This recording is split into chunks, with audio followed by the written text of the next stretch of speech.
Hey, Collective, it's great to be back with you guys for another daily Devo. Today, we're continuing in this study in First Corinthians, and we're finding ourselves in chapter 4. And I want to focus specifically on a couple of verses towards the end here, verses 8 through pretty much the rest of the chapter. And so Paul here, think about the city of Corinth, and then think about the city of Las Vegas, or the city of anywhere that just celebrates sin. That's not a great place. And so Paul, in this whole book, is addressing the people of Corinth, the churchgoers in Corinth, not just the regular people, the people in the church. And so in verses 8 through the rest of this chapter, Paul is kind of being a little bit sarcastic with them here. He says, already you have everything you want. Already you've become rich. You've begun to reign and reign without us. Paul's making fun of them. He's being a little sarcastic, but he doesn't stop there, obviously.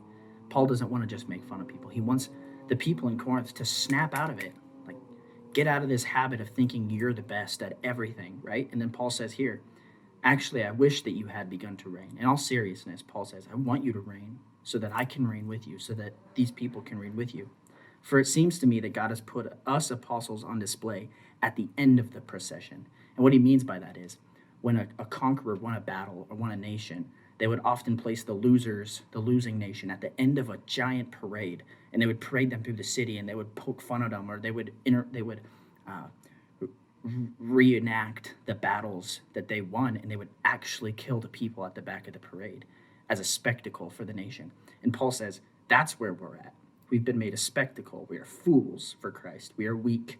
We are dishonored. To this very hour, we're hungry and thirsty. We're cursed. But when we're cursed, we bless. When we are persecuted, we endure it. When we are slandered, we answer kindly, right? And Paul is saying that we don't do that because of us. We do that because of Jesus. He says right here, I'm not writing this to shame you, but to warn you. Because we don't have 1,000 guardians in Christ Jesus. We have one, and it is Jesus.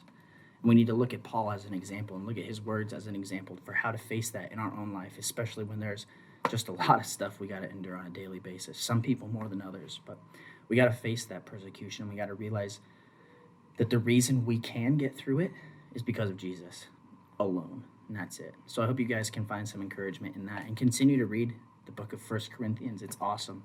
And I'll be back to see you guys again tomorrow for another Daily Devo.